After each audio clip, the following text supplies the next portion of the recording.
Bapak Ibu, apakah suara saya terdengar dengan jelas? Jelas, Bu Rina. Sangat jelas. Sangat jelas. Oke, bisa kita mulai ya Bapak Ibu. Kita Bismillahirrahmanirrahim. Assalamualaikum warahmatullahi wabarakatuh. Waalaikumsalam warahmatullahi wabarakatuh. Alhamdulillah wa syukurillah wassalatu wassalamu ala rasulillah wa ala alihi wa sahbihi wa mawalah. Puji syukur kehadirat Allah Subhanahu wa taala yang pada hari ini kita telah diberi kesehatan dan kesempatan sehingga bisa berada di room virtual ini. Selawat dan salam kita sanjungkan ke pangkuan alam Nabi besar Muhammad SAW yang telah membawa kita umatnya dari alam kebodohan ke alam yang penuh dengan ilmu pengetahuan. Yang saya hormati Bapak Kepala Sekolah SMK Negeri 1 Melabuh, yang saya hormati Bapak Ibu Dewan Guru yang telah bergabung di room virtual ini.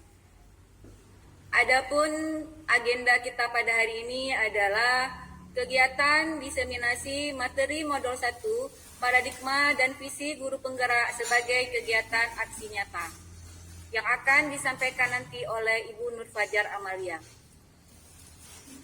Untuk mendapat keberkahan kegiatan kita pada hari ini, marilah kita membaca bersama-sama dalam hati surat Al-Fatihah.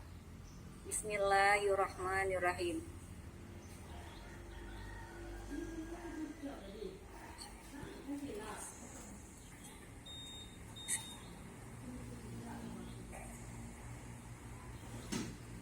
Sadaqallahul azim.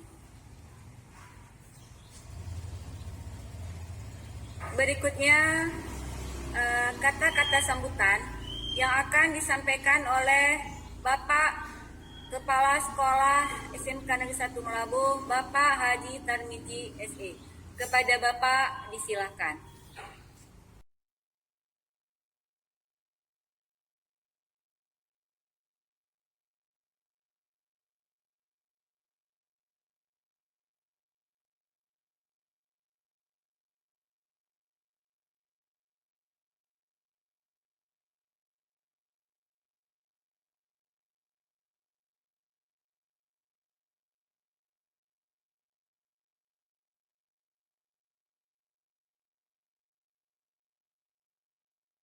Apakah Bapak Kepala Sekolah kita ada di sini? Tadi sepertinya ada ya.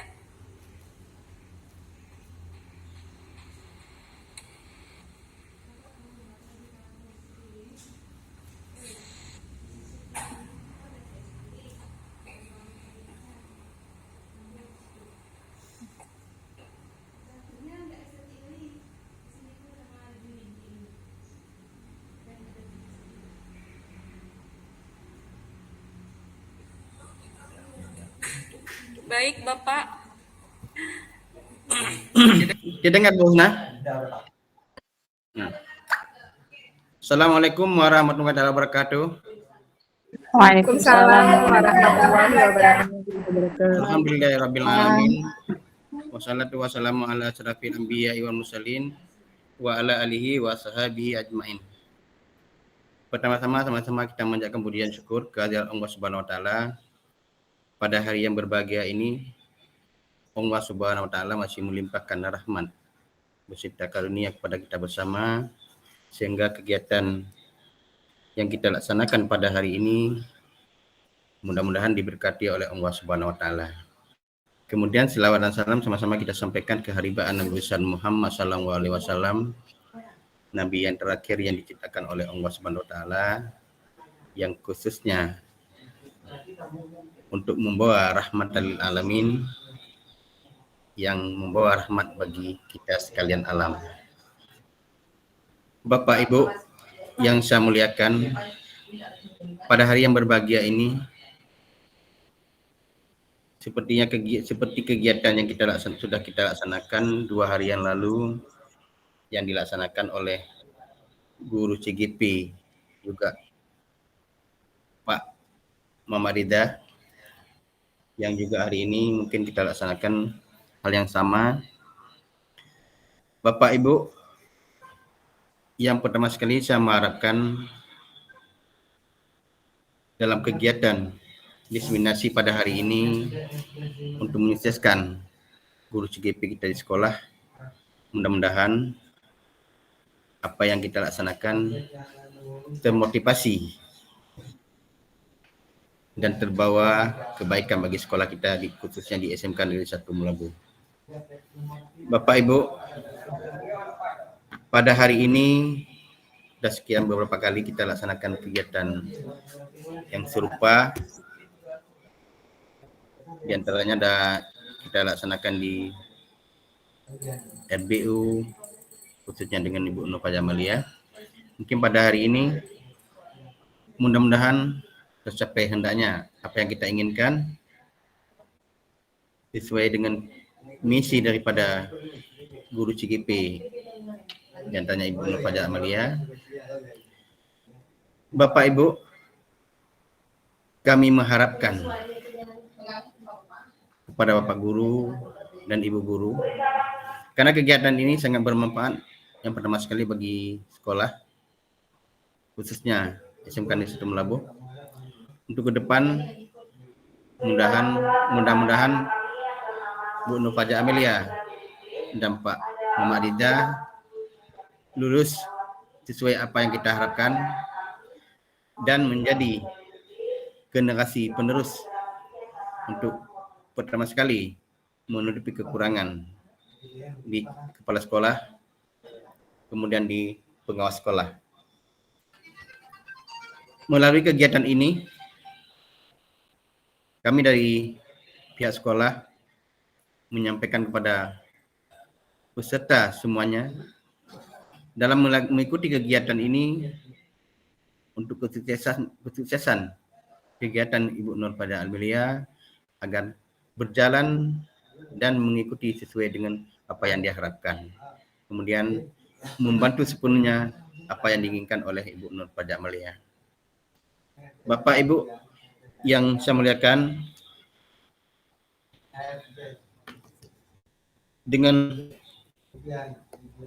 mengucapkan Bismillahirrahmanirrahim, kegiatan diseminasi guru CGP pada hari yang berbahagia ini alhamdulillah berjalan dengan lancar dan terlaksana dengan apa yang kita harapkan. Dengan mengucapkan Bismillahirrahmanirrahim, kegiatan hari ini kita buka dengan penuh rahmat dan tercapai apa yang diinginkan. Mungkin sekian dari kami agar kegiatan ini terlaksana sampai 1 jam ya. 1 jam ke depan. Dan saya akhiri wabillahi taufiq wal hidayah. Assalamualaikum warahmatullahi wabarakatuh. Waalaikumsalam warahmatullahi wabarakatuh. Terima kasih kepada Bapak Kepala Sekolah yang telah membuka kegiatan kita pada hari ini. Semoga kegiatan kita berjalan dengan lancar sebagaimana yang kita harapkan. Selanjutnya kita masuk ke kegiatan inti, yaitu kegiatan diseminasi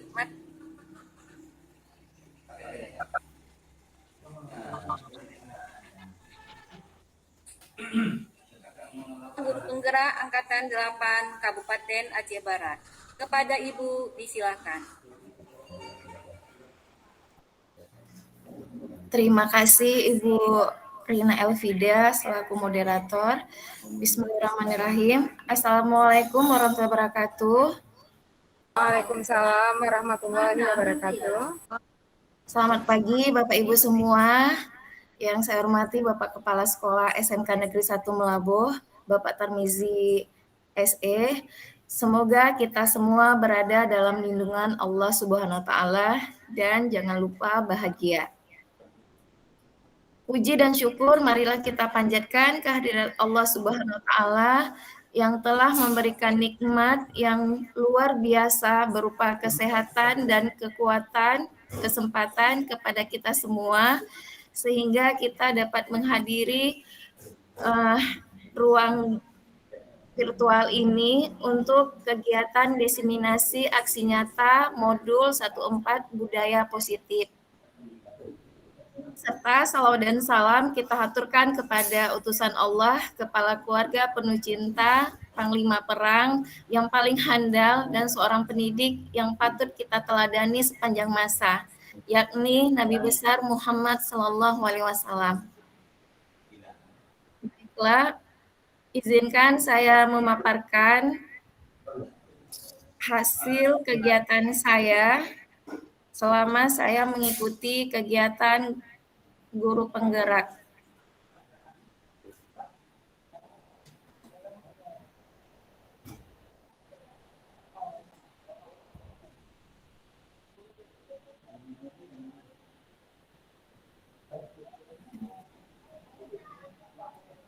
Sebentar ya.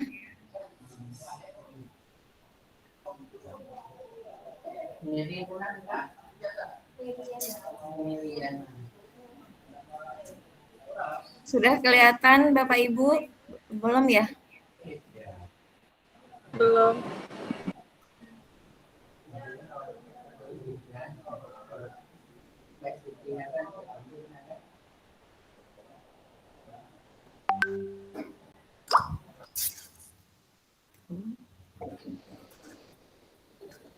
Bentar ya.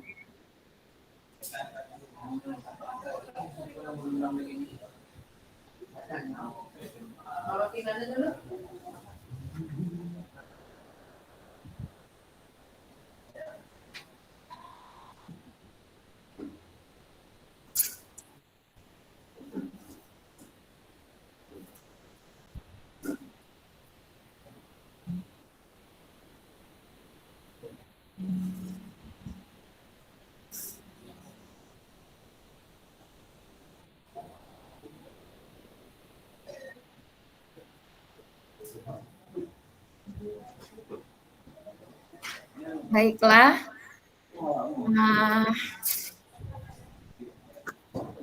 Saya sekedar ingin sharing informasi, pemahaman mengenai apa yang telah saya dapatkan selama kurang lebih 3 bulan di pendidikan guru penggerak ini mengenai modul 1, yaitu filosofi paradigma dan visi guru penggerak sebagai kegiatan aksi nyata budaya positif. Pada modul 1 ini, paradigma dan visi guru penggerak membahas mengenai yang pertama, filosofi Ki Hajar Dewantara, nilai dan peran guru penggerak, serta visi guru penggerak, dan yang terakhir ini mengenai budaya positif. Baiklah, filosofi pemikiran Ki Hajar Dewantara menjadi landasan utama di mana seorang guru harus menuntun anak-anak sesuai dengan kodratnya, baik itu kodrat alam maupun kodrat zaman. Pendidik mengarahkan tumbuh atau hidupnya kekuatan yang ada pada murid, memberi teladan dan dorongan agar murid menjadi manusia merdeka dan mencapai kebahagiaan serta keselamatan dalam hidup. Oh iya, terima kasih Ibu. Sudah Ibu, sudah kelihatan? Kemudian, setiap anak itu unik dan memiliki kemampuan yang beragam.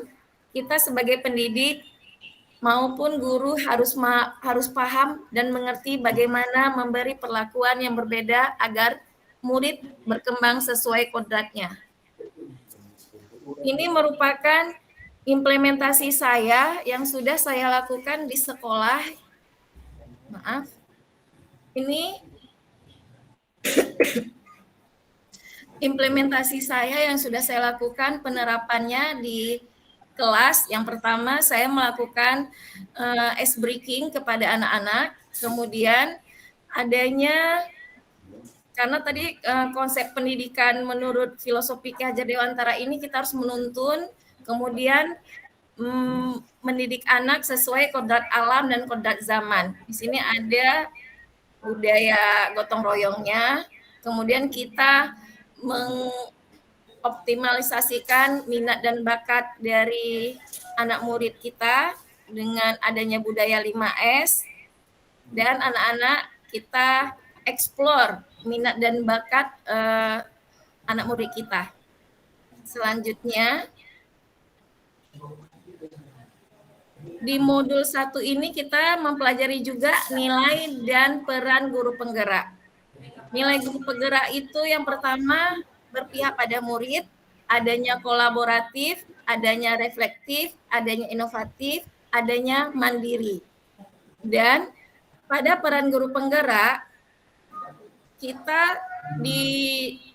untuk ini menjadi pemimpin pembelajaran, mendorong kolaborasi, menggerakkan komunitas praktisi, dan coach bagi orang lain, serta mewujudkan kepemimpinan murid. Nilai dan peran guru penggerak yang sudah dipelajari hendaknya melekat dalam diri agar mampu menjalankan perannya dengan baik demi mewujudkan visi. Ini merupakan penerapan saya yang sudah saya lakukan di sekolah. Yang pertama, nilai guru penggerak adanya pendidikan yang berpihak pada murid. Jadi kita di sini orientasinya murid, bukan teacher oriented. Ya, jadi saya melakukannya di pembelajaran di ruang terbuka. Kemudian di peran guru penggerak adanya coach menjadi guru lain. Saya pernah menjadi guru pendamping khusus. Kemudian saya mengupgrade kemampuan saya dengan mengikuti berbagai pelatihan berupa daring dan via luring. Ini tentang kompetensi saya kimia PPSKI Provinsi Aceh, dan ini yang saya lakukan secara daring. Kemudian saya juga berkolaborasi dengan rekan sejawat. Ini adanya, dan saya melakukan refleksi dengan rekan sejawat.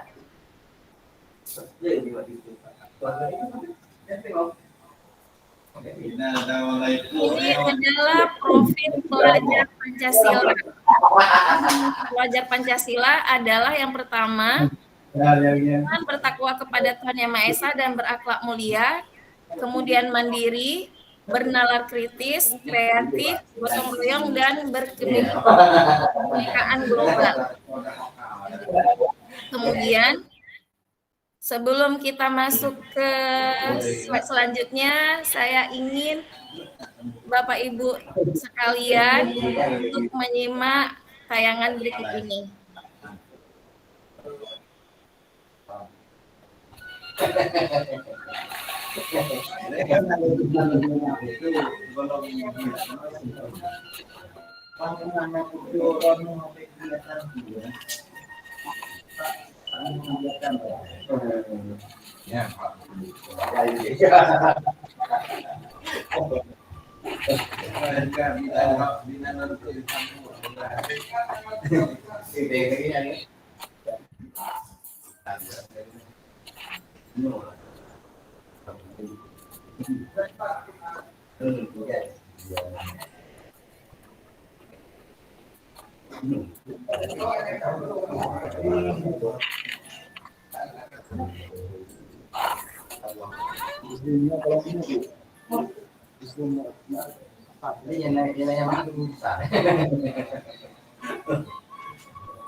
Apa yang Bapak Ibu lihat atau yang bisa Bapak Ibu utarakan mengenai tayangan video tadi mengenai Benazir?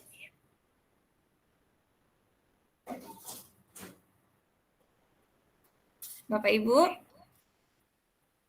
saya stop sharing dulu ya.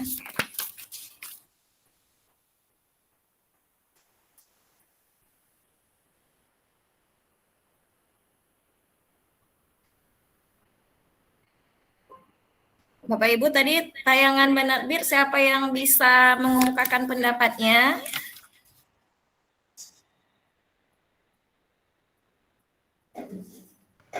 Baik, Bapak Ibu dipersilahkan yang mau membukakan pendapatnya terkait video yang ditayangkan tadi.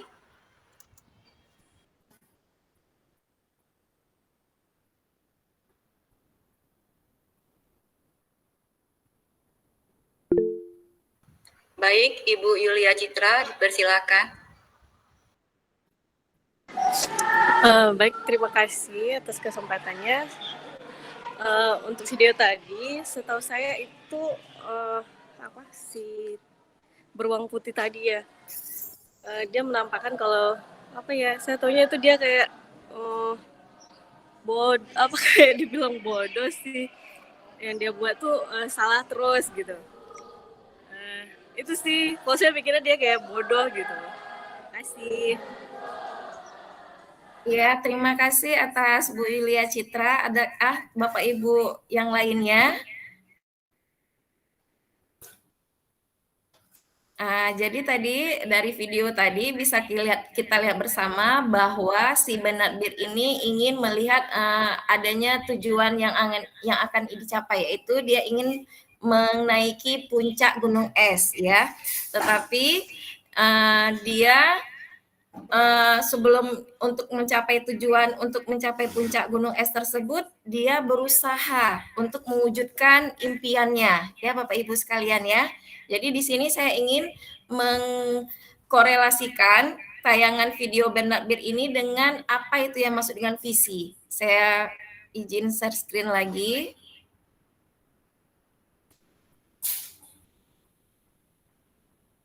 Maaf.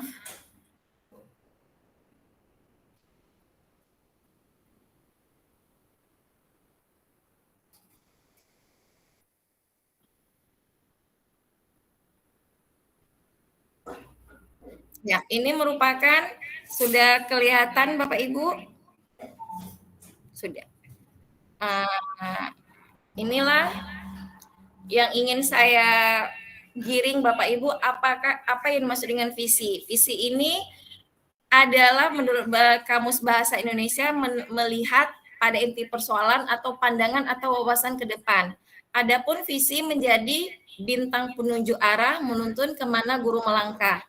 Jadi dengan kata lain, visi ini menjadi cita-cita kita ke depan yang harus dinampakkan atau diwujudkan. Dengan kata lain, kekuatan visi ini adalah harapan doa kita.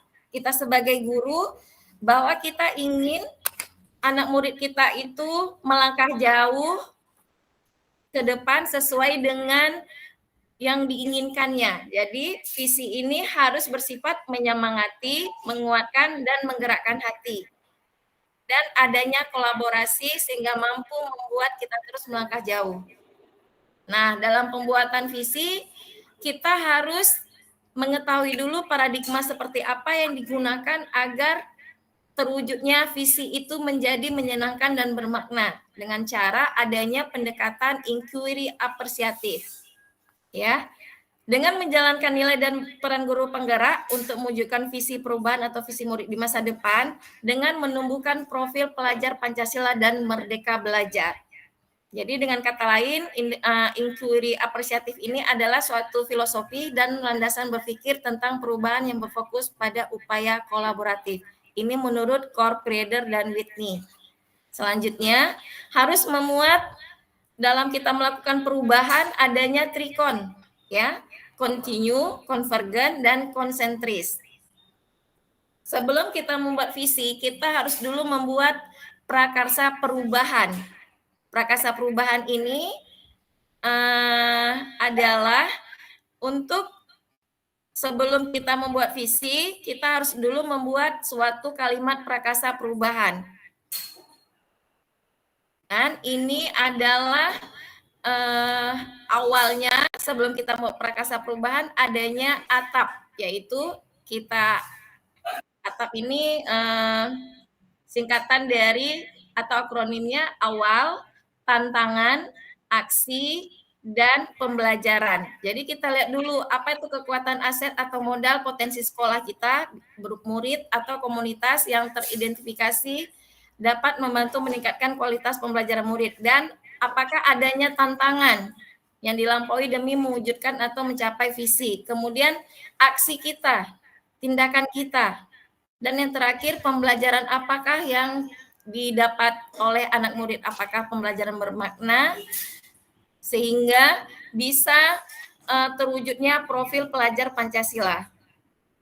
Nah, ini dalam membuat Prakasa Perubahan, dia bukanlah slogan, bukan pula judul kegiatan. Prakasa Perubahan ditulis dalam bentuk kalimat yang dimulai dengan kata kerja. Ya.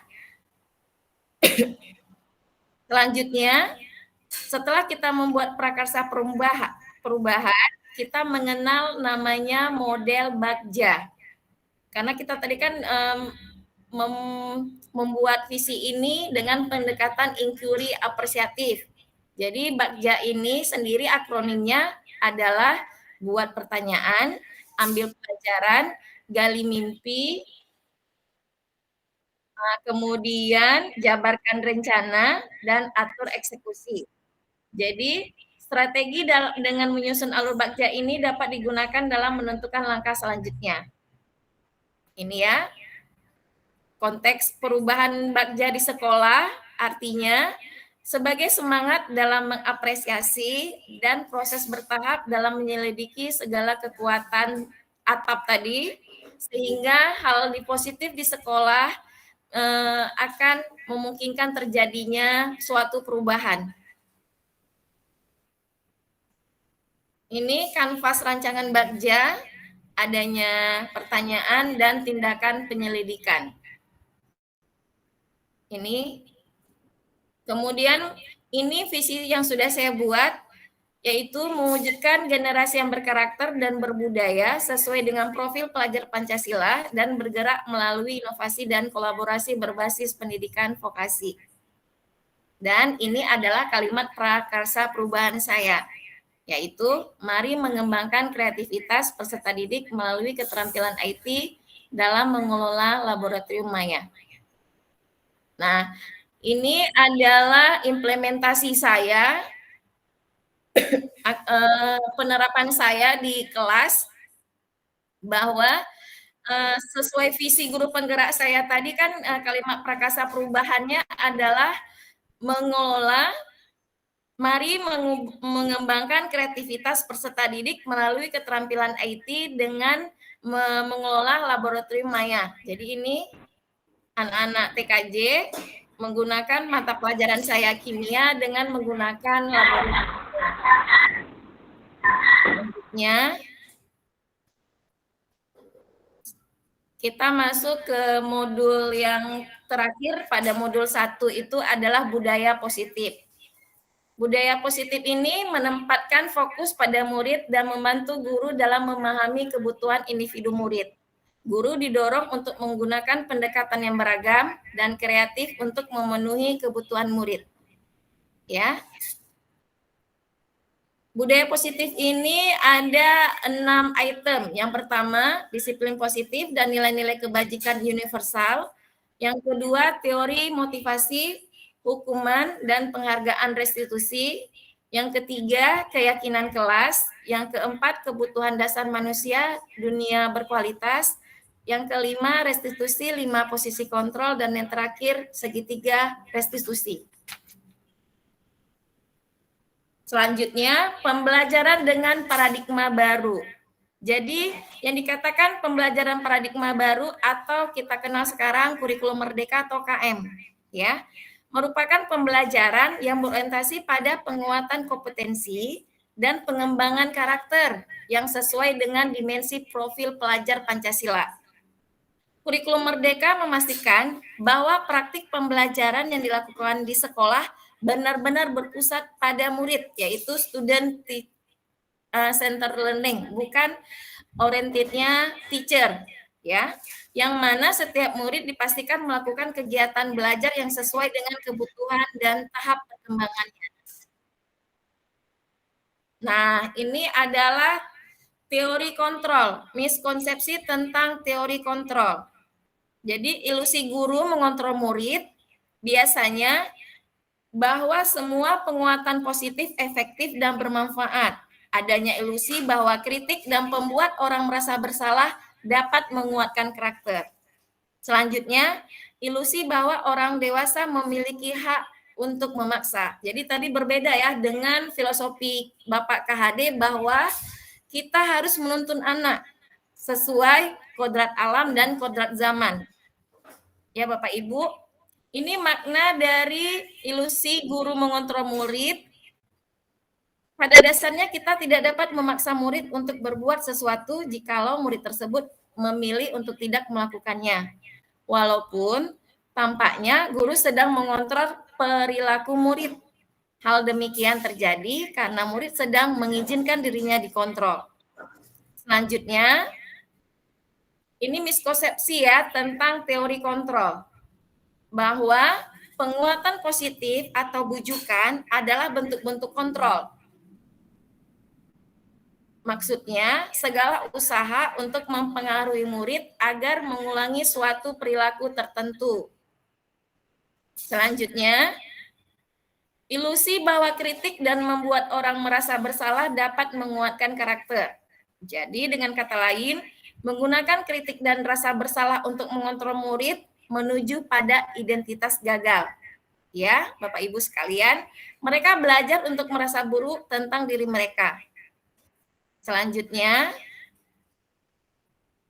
ilusi bahwa orang dewasa memiliki hak untuk memaksa. Banyak orang dewasa yang percaya bahwa mereka memiliki tanggung jawab untuk membuat murid-murid berbuat hal-hal tertentu. Apapun yang dilakukan dapat diterima selama ada sebuah kemajuan berdasarkan pengukuran kinerja. Nah, ini merupakan perubahan paradigma stimulus respon, teori kontrol, atau teori pilihan. Yang dimaksud dengan stimulus respon ini, kita mencoba mengubah orang agar kita berpandangan sama dengan kita. Sedangkan yang sebetulnya bahwa kita berusaha memahami pandangan orang lain tentang dunia. Selanjutnya, perilaku buruk dilihat sebagai suatu kesalahan. Kalau yang teori kontrol atau pilihan, semua perilaku memiliki tujuan. Selanjutnya, ini mengenai disiplin positif. Dalam rangka menciptakan lingkungan positif, salah satu strategi yang perlu kita tinjau kembali adalah penerapan disiplin di sekolah kita. Apakah telah efektif? Apakah masih perlu ditinjau kembali? Apakah sesungguhnya arti dari disiplin itu sendiri? Jadi, ini adalah kalimat pemantik dari saya. Bagaimana Bapak Ibu? Apakah disiplin di sekolah kita sudah baik? Saya stop sharing. Bagaimana Bapak Ibu?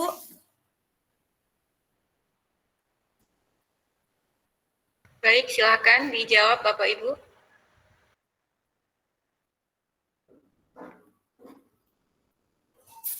Bagaimana tanggapannya? Apakah penerapan disiplin di sekolah kita sudah efektif? Baik, Ibu Yulismayanti, silakan. Terima kasih waktunya yang diberikan. Assalamualaikum warahmatullahi wabarakatuh. Mungkin di sini saya akan menanggapi sedikit tentang disiplin di sekolah kita. Memang pada dasarnya sudah menuju ke arah yang lebih baik ya. Dari awal-awal kita melihat bagaimana kedisiplinan siswa dari awal masuk pagi jam 7.45 itu. Kalau dulu itu masih banyak yang terjaring telat, kalau sekarang insya Allah sudah mulai menuju ke arah perubahan. Dan juga kedisiplinan di dalam kelas itu juga sudah meningkat. Mungkin juga dipengaruhi oleh kolaborasi kita bersama selaku tim sebagai warga SMK Negeri 1 Maulabo yang saling mengisi dan saling berbagi. Pada saat tidak ada gurunya, maka ada guru lain yang bisa menghandle pekerjaan tersebut. Jadi saya rasa untuk saat ini kedisiplinan kita di SMK Negeri 1 Maulabo itu sudah menuju ke arah yang lebih baik dari awal-awal sebelumnya. Terima kasih. Assalamualaikum warahmatullahi wabarakatuh. Waalaikumsalam. Alhamdulillah ya Bapak Ibu. Terima kasih Bu Yulismayanti atas tanggapannya. Saya lanjut ya ke slide selanjutnya.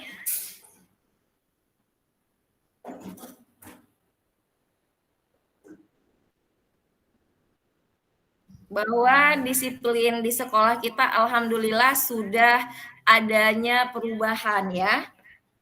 Karena apa? Adanya kalau dalam rangka menciptakan lingkungan positif, salah satu strategi yang perlu kita tinjau adalah mulai dari diri kita sendiri dulu. Apakah kita sudah melakukannya?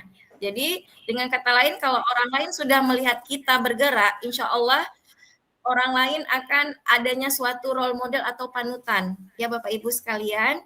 Selanjutnya, seperti kata pepatah, tak kenal maka tak sayang, inilah disiplin positif. Disiplin itu artinya adalah belajar. Jadi makna dari kata disiplin itu adalah disiplin diri dari murid, itu menurut Sokrates dan Plato, atau disiplin diri membuat orang menggali potensinya menuju sebuah tujuan apa yang dihargai.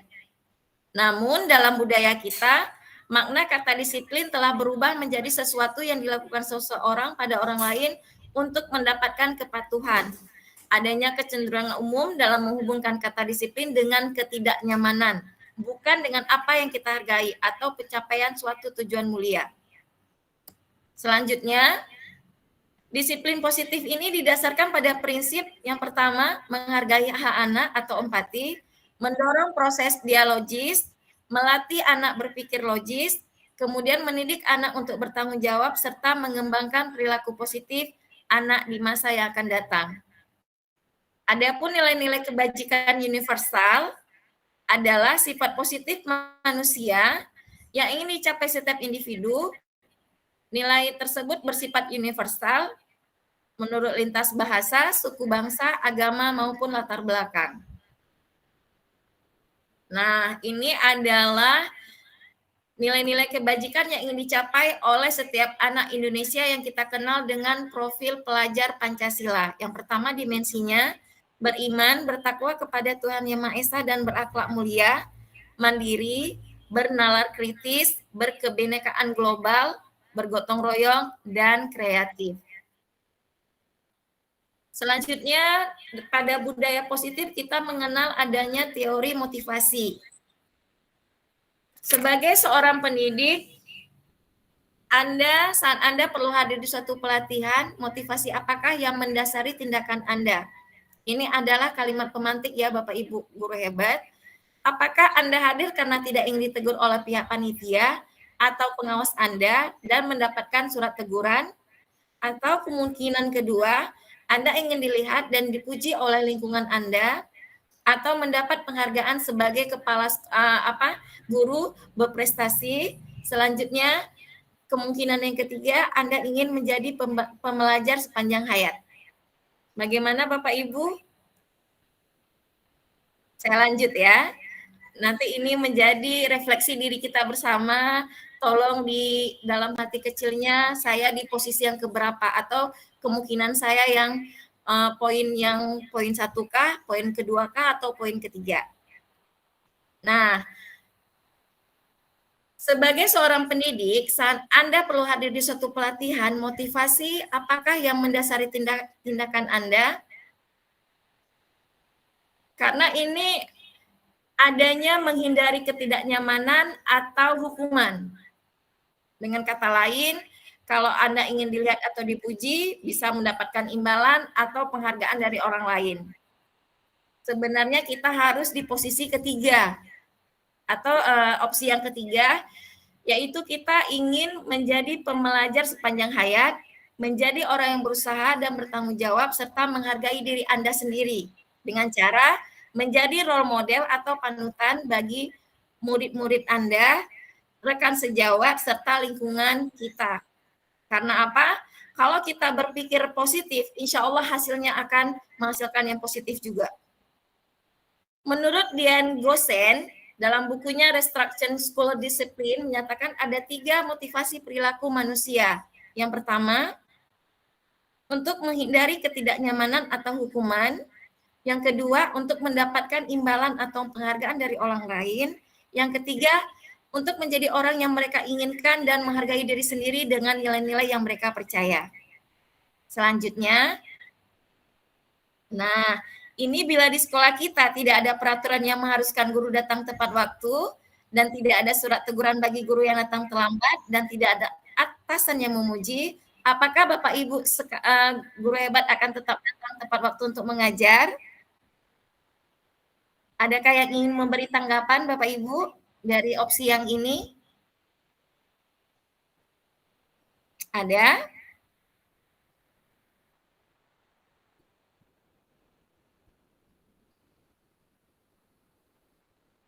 Bagaimana kalau peraturan tidak ada mengharuskan guru datang tepat waktu dan tidak ada surat teguran bagi guru yang datang terlambat? Apakah Bapak Ibu tetap datang tepat waktu untuk mengajar?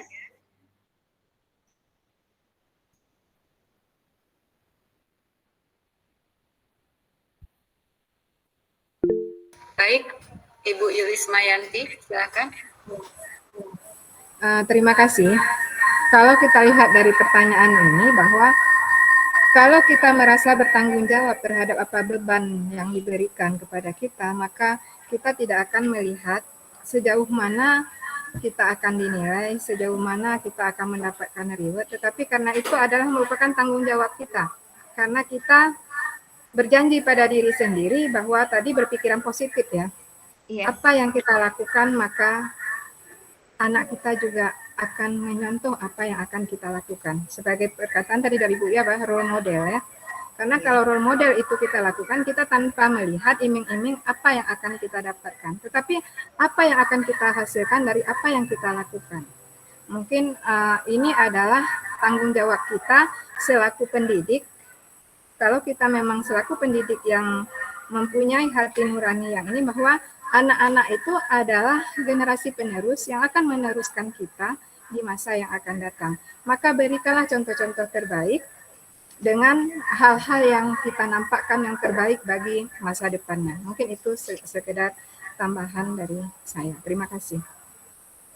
Terima kasih Bu Yulismayanti, tanggapannya yang luar biasa. Ya benar kata Bu Yulismayanti, kita harus memiliki hati nurani.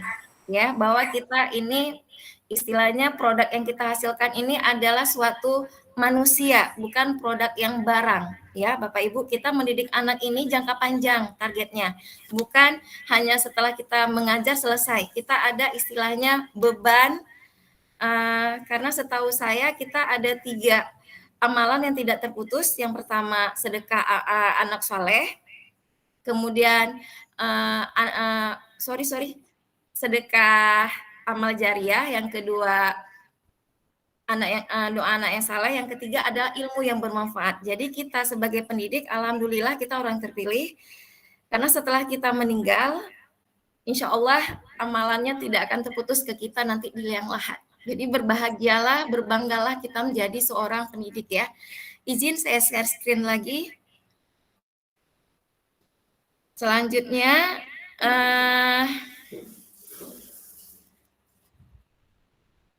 maaf agak ini. Selanjutnya, ini ada di budaya positif ada pernyataan dihukum oleh penghargaan. Ini maknanya, ini saya juga baru dapat ilmu baru ya dari pendidikan guru penggerak ini, bahwa penghargaan berlaku sama dengan hukuman.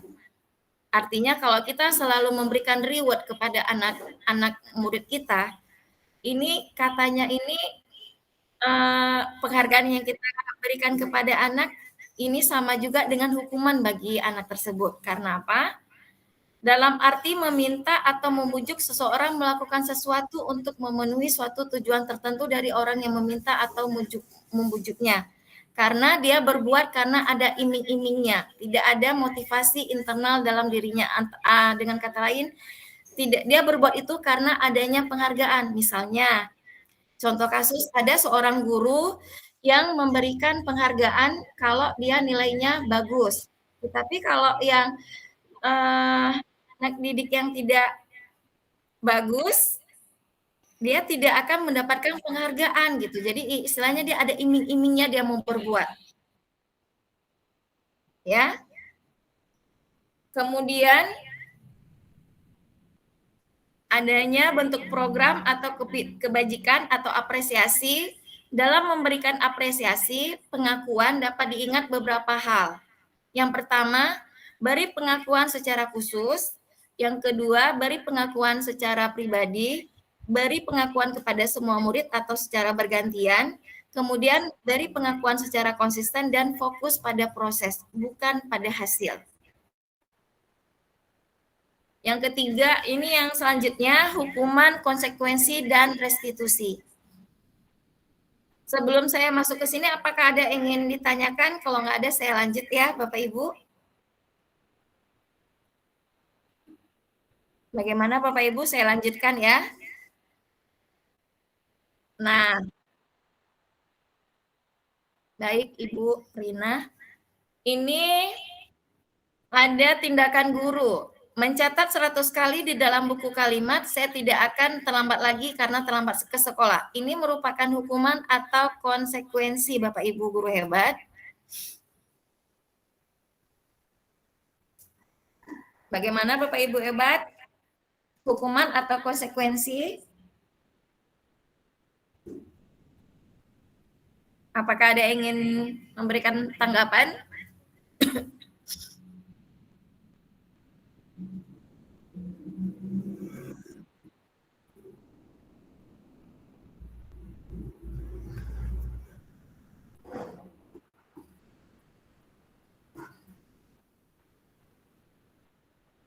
Iya, betul, Ibu. Ini adalah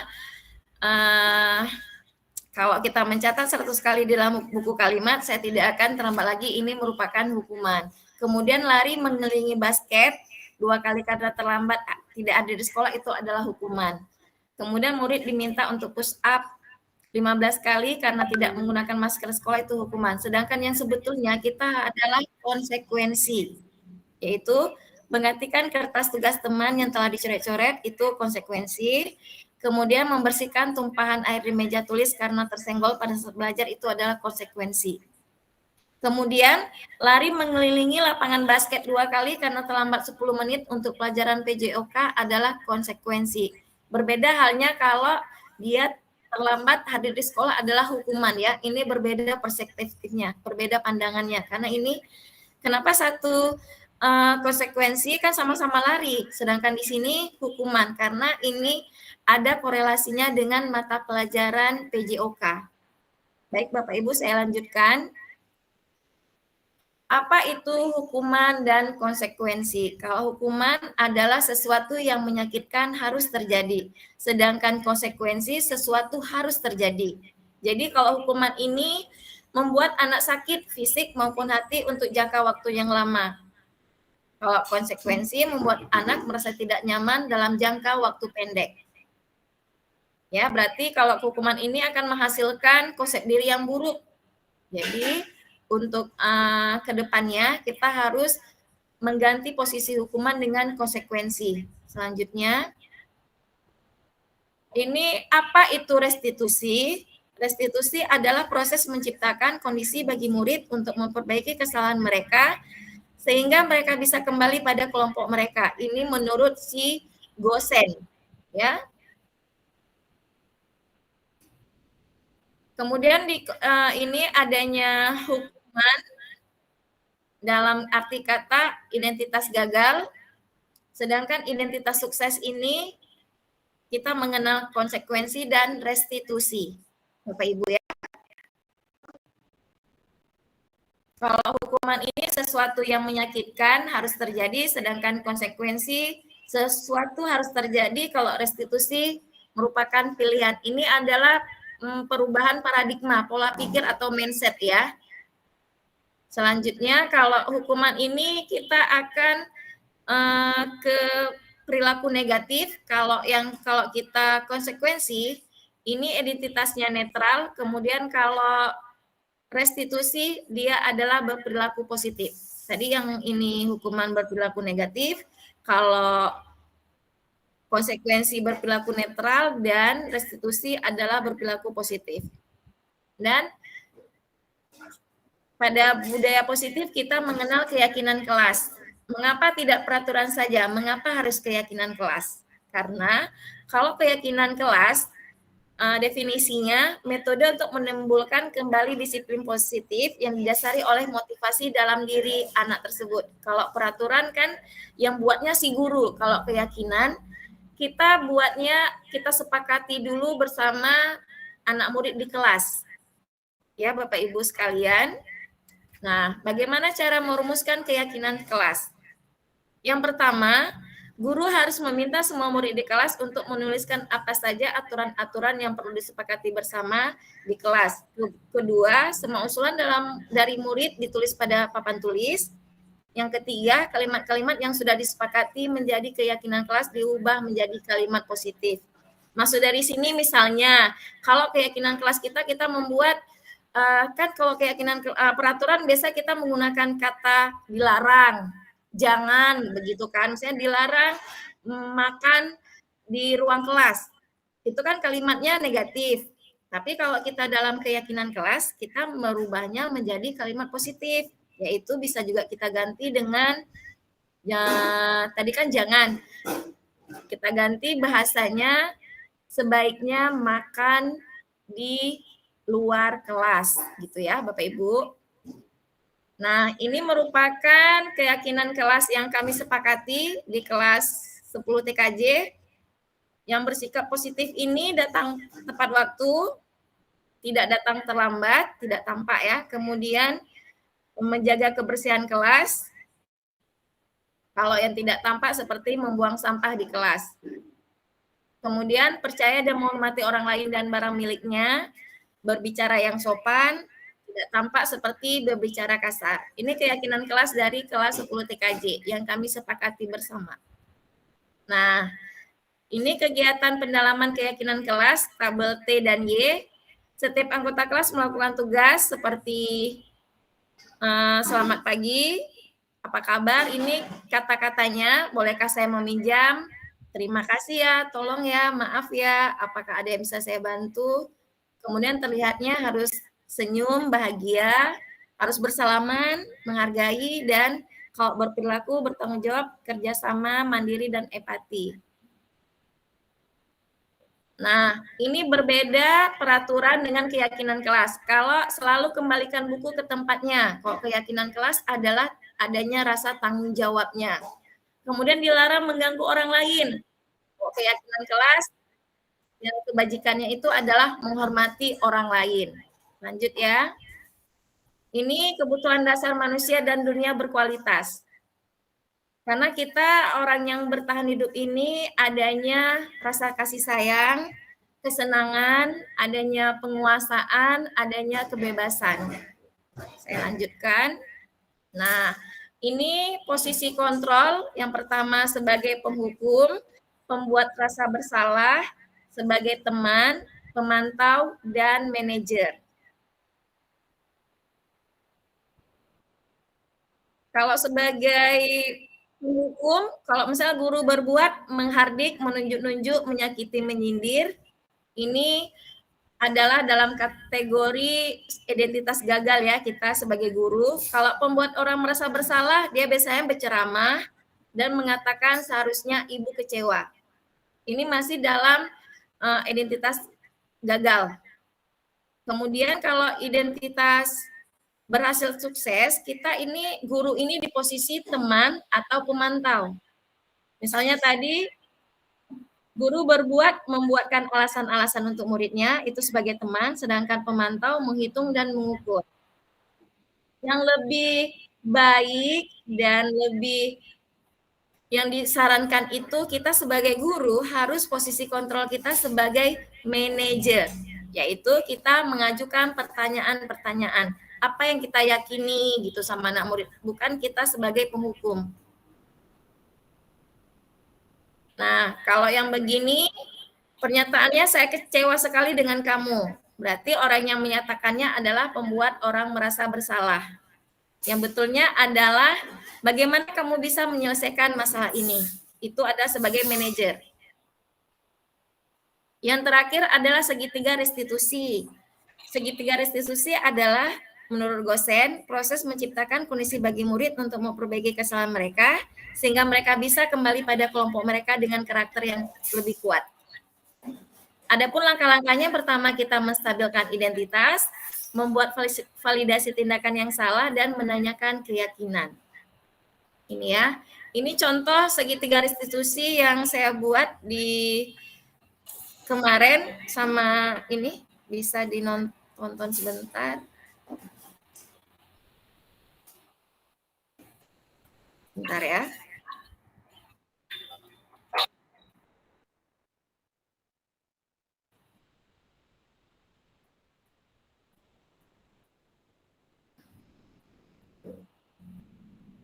Oh, videonya belum jalan ya.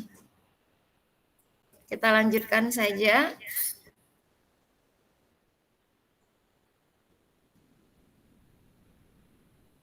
Akhirnya,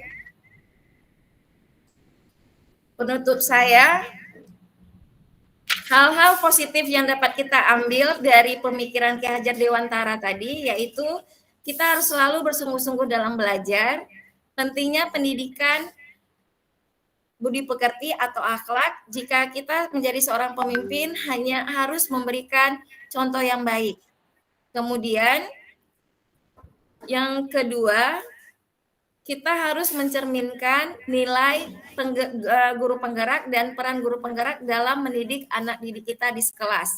Kemudian yang ketiga, perlu adanya kolaborasi dalam menciptakan budaya positif, karena budaya positif ini tidak dapat dilakukan sendirian.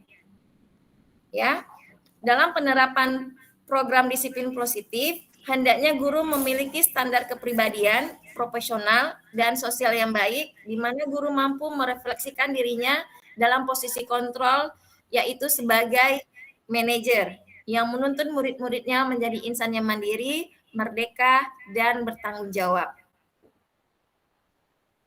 Demikian presentasi saya. Saya kembalikan kepada Ibu Moderator.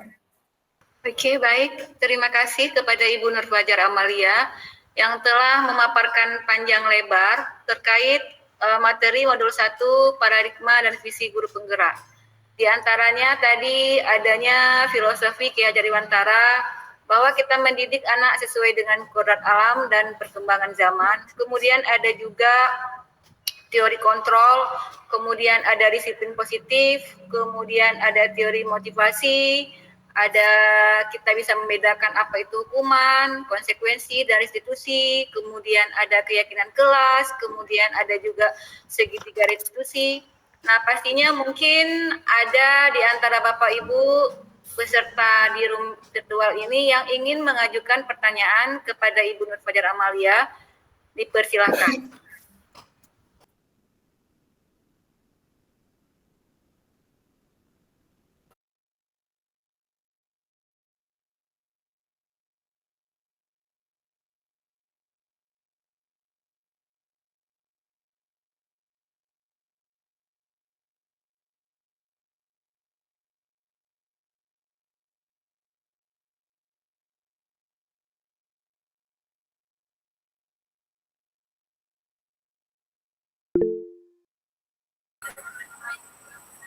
Ya. Terima kasih Bu Lia. Mungkin di sini saya ingin bertanya sedikit tentang bagaimana perbedaan hukuman dengan konsekuensi yang jelas, supaya nanti di dalam kita melaksanakan pembelajaran di kelas itu tidak keliru antara keduanya, yang mana hukuman dan yang mana konsekuensi. Mungkin itu saja ya yang tadi yang masih agak belum terpahami dengan benar. Ya, itu aja mungkin pertanyaannya. Ya, baik Ibu Bu Rina. Terima kasih Bu Yulis Mayanti atas pertanyaannya. Jadi gini, kita sekarang, saya pribadi kasusnya, kemarin saya selalu memberikan hukuman ke anak murid ya. Setelah saya mendapatkan pembelajaran, pemahaman, pengalaman di pendidikan guru penggerak ini, saya berubah pola pikir saya bahwa kalau hukuman itu kita hanya istilahnya memberikan anak-anak itu adalah sebuah ketakutan. Artinya kita memberikan hukuman tapi tidak ada feedback-nya ke anak gitu. Kita memberi hukuman ini istilahnya paksaan kita. Ini loh kalau misalnya tidak sesuai dengan aturan yang telah kita buat, kita memberikan hukuman. Jadi istilah gini, setelah hukuman selesai, anak-anak tidak mendapatkan feedbacknya atau umpan baliknya untuk dirinya sendiri. Karena berdasarkan filosofi Bapak KHD bahwa setiap anak itu harus bisa berdiri di kakinya sendiri, dengan kata lain begitu ya. Jadi alangkah baiknya kita sedikit demi sedikit merubah pola pikir kita menggunakan konsekuensi. Kita memberikan ke si anak ini loh, kalau tindakan kamu melakukan ini, inilah hasil yang akan kamu dapatkan nanti. Begitu. Jadi si anak ini sendiri yang memutuskan dirinya sendiri mau dibawa kemana nanti akhirnya. Jadi istilahnya pembelajaran bermakna itu didapatkan langsung, secara langsung, tanpa adanya dengan buku atau dengan modul ajar. Enggak, ini pengalaman langsung atau istilahnya pembelajaran yang secara konseptual begitu, Bu Yulis. Misalnya bisa saya bisa dipahami atau kita ini konsep tadi yang saya bilang, misalnya tadi contoh kalau lari-lari misalnya terlambat sekolah nih, kita hukumannya lari gitu. Jadi kan nggak ada feedback ke anak gitu, manfaatnya apa gitu. Tetapi kalau konsekuensinya anak murid dikasih kayak yang tadi, konsekuensi yang tadi bahwa mencoret-coret di dinding itu kan tidak boleh itu. Tapi kalau misalnya dia ada pelajaran PJOK, dia lari, ya itu memang ada hubungannya dengan pelajaran yang dipegang. Bagaimana Ibu Ilismayati, bisa diterima? Ya, bisa Ibu. Terima kasih Bu Lia. Mungkin hal ini bisa kita terapkan Ibu Lia dengan anak-anak yang sering kalah ya. Semoga ini bisa kita terapkan di sekolah kita selanjutnya. Terima kasih Bu Lia penjelasannya. Terima kasih Bu.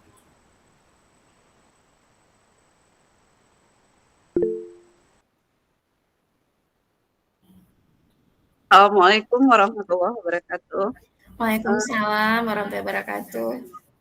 Saya hanya ingin melanjutkan dari pertanyaan Bu Yulis Mayanti barusan, masalah konsekuensi dan hukuman juga. Karena selama ini mungkin kita masih terlalu banyak melakukan hukuman terhadap anak-anak. Tanpa kita tahu bahwa hukuman itu kadangkala membuat anak itu menjadi apa ya, kadang-kadang menjadi melawan, menjadi minder, menjadi pembangkang terhadap guru atau orang tuanya di rumah. Namun pendidikan sekarang kan yang diharapkan adalah peningkatan karakter si anaknya, adabnya itu di atas ilmu, kan? Bagaimana kalau misalnya setiap saat atau dia sehari, 2 hari, 3 hari atau sekali, 2 kali, 3 kali, tapi melakukan, sudah kita kasih feedback dia, misalnya dia harus merasa bahwa dia itu melakukan sesuatu itu tanpa kita hukum, tapi membenarkan kembali terhadap pola tingkah laku yang dia lakukan. Tapi ketika kita feedbackkan, kita motivasi, kita kasih sesuatu pada dia, tapi berkelanjutan, besoknya seperti itu lagi, besoknya seperti itu lagi, atau lusanya seperti itu lagi. Itu kira-kira gimana trik kita supaya kita tidak menimbulkan hukuman lagi pada si anak tersebut? Terima kasih. Pertanyaan yang luar biasa ya, ini yang dilema kita, inilah kenyataannya yang ada di sekolah kita atau sekolah yang lain-lain, inilah yang selalu kita rasakan ya. Begini Ibu Husna, jadi kita rubah dulu posisi kita dulu. Kalau kita memberikan hukuman berarti kita posisi kita sebagai penghukum. Kita kan tadi ada mengenal 5 teori posisi kontrol ya. Jadi tolong sekarang kita mulai belajar sedikit demi sedikit, kita rubah diri kita, karena kalau di Alun Merdeka ini kita mulai dari diri kita sendiri dulu. Jangan istilahnya bercermin di diri kita diri sendiri dulu, mulai dari diri kita, karena kan Merdeka M itu mulai dari diri. Jadi kita rubah dulu posisi kita. Kalau kita misalnya dulu kita penghukum dengan hukuman-hukuman kita itu, sekarang kita giring atau di pola pikir kita bahwa saya harus ke posisi manajer. Kalau tidak manajer ya minimal teman atau pemantau. Jadi kalau kita udah posisikan sebagai manajer, kita bisa istilahnya memberikan, kan tadi kita konsep kita ini kan ada filosofi KHD itu ada pernyataannya itu menghamba pada anak gitu.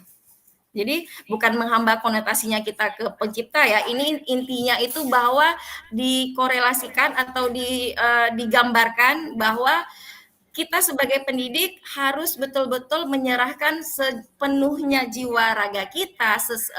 Intinya seperti kata Bu Yulismayanti tadi, adanya hati nurani kita. Bahwa kita sebagai pendidik, misalnya kita putus atau pantang istilahnya udahlah menyerah sajalah begitu kan, karena setiap anak itu selalu melakukan kesalahan yang sama. Kita berikan penghukum ini seperti Bu Husna bilang tadi, dia akan berkelanjutan. Jadi pandai-pandainya kita lah. Jadi pandai-pandainya kita dalam merubah posisi kontrol kita sebagai posisi di tahap manajer. Seperti yang sudah saya share di grup kan, di grup kelas, di grup WA sekolah itu kan ada video seorang guru itu di posisi yang keberapa gitu. Begitu Bu Husna. Intinya mulai dari diri sendiri dulu sih Bu Husna. Kalau kita menyerah dengan keadaan, kan sayang generasi kita. Oke, terima kasih Bu Lia atas pencerahannya. Mudah-mudahan kita sebagai pendidik benar-benar menerapkan yang posisi teori tadi. Posisinya posisi kontrol, tidak lagi menjudge anak itu tidak bisa, anak itu nggak bagus, anak itu tidak baik. Semoga kita bisa berubah. Amin. Adanya kolaborasi dari SMK Negeri 1 Melabuh karena tidak bisa bekerja sendirian Ibu. Oke, mudah-mudahan kedepannya. Amin. Assalamualaikum warahmatullahi wabarakatuh. Bu Husna, mengingat jam menunjukkan jam 10.09, mungkin kita bisa persilahkan kepada Ibu Nur Fajar untuk closing statement-nya untuk materi kita pada hari ini. Terima kasih Ibu. Setelah